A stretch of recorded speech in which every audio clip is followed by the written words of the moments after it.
day 2 Goliath fountain removal. Just getting all of our tools out here. We do have the proper safety gear for all of you that were concerned about that. Yep, we got our wheelbarrows ready, our shovels, we got our jackhammer. We're using this Hilti. They say it's a 60-pound hammer, just a lot more maneuverable than the 90-pound. And we're gonna start by cutting off all this rebar. It's a little hard to see on the video, but I think I counted over a dozen of these things sticking out. So I'm gonna cut that off. And then while I'm digging or chipping on the front of this fountain, trying to break up the concrete and rock, our team's gonna be digging along the back side of the fountain to try to expose the grade that we're trying to get down to, which is that corner of pavers needs to meet the same grade as this corner of pavers. So eventually we're gonna run a string line across, make sure we're low enough. Then extra soil will be used to fill in the low spots here.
Well, we just got our first round of chipping done around this base and then towards the top of the fountain along the backside.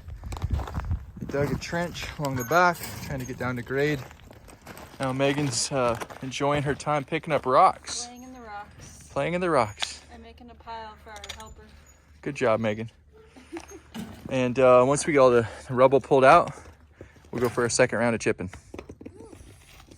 Chipping. Good times ahead. Believe it or not, we actually enjoy doing hard work. Here's a few reasons why.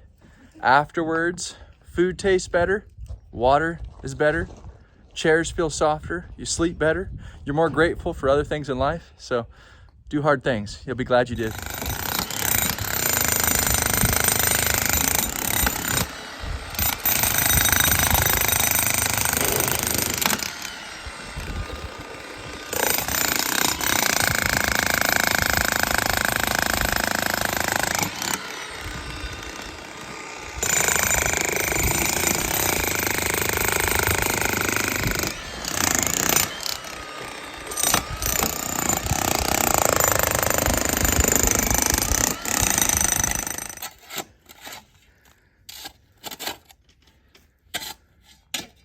Megan's got a sun hat on now, covered in water so it cools the back of her neck. So when we started the video, we were at the top of these pieces of rebar. Now we've exposed some of these 3-4 inches, others a foot. So we're gonna cut them off again and go from there. Probably after that, we'll clean up the area, pull a string line from paver to paver, and see how much more we need to take out. Right, Meg?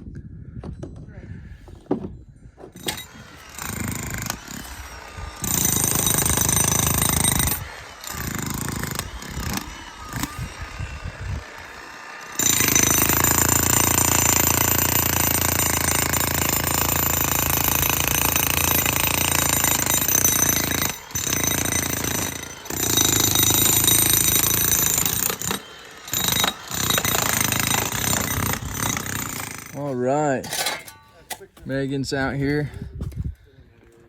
So this is getting prepped for pavers soon. So we've taken the soil out along the edge of the pavers and shoveled that over the rubble where the fountain was. So just a small remainder of concrete there on the back edge. But our next step is actually going to be to remove all this soil and put that out further in the yard and kind of expose the back edge of the fountain. So we just make sure we're below grade. Good job, Megan. Go team. Takes an army to do a job like this. The fountain is officially gone. Yes, it is. Can you believe it? The job nobody wanted to do. For some real nice customers. Real nice people. We just got back home, another 10-hour day. We were adding up the numbers and things that we learned on this job. It was a really incredible project for us to get to do, and we honestly feel fortunate to have been hired to do this. We got paid to learn how to do jobs like these. And it may sound like I'm making it sound like it was an easy job. It was not an easy job. It was incredibly difficult physically. And we put a lot of hours into this job. And we're gonna put together another video talking about some lessons that we learned and the expenses that we had. It was not an inexpensive job to do. I think altogether there was something like almost $2,000 just in fixed costs that we had to pay to be able to do this job, which is not cheap. So we'll break that down in our next video. What else? I don't know. We're glad it's over. The customer was super nice, wonderful people. Like, I would love to go back over there and visit with them and have some cold lemonade when we're not chopping up a fountain. They were just wonderful people, and there was a nice view from the job site too. The mountain range is beautiful.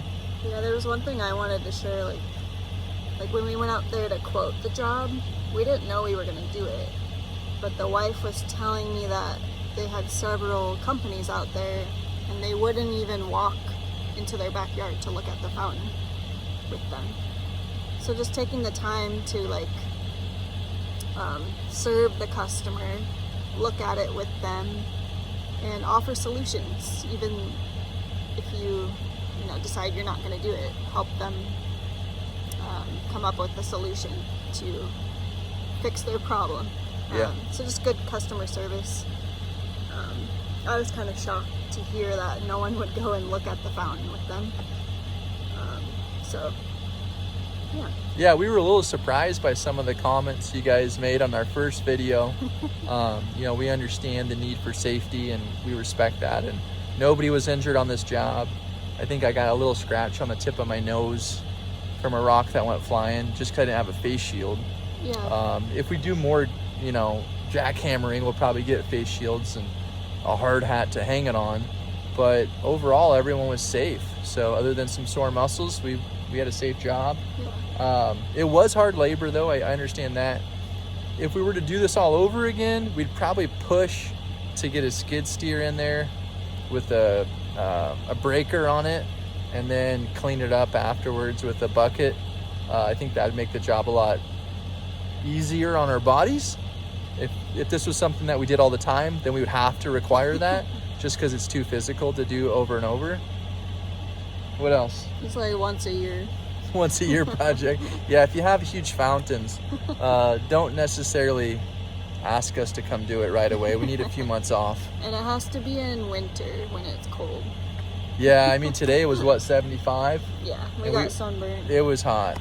Yeah, for sure having the sun hat soaking wet with water made a difference. Yeah. Thanks for watching. Have a good night. We'll share some details on part 3. Have a good night.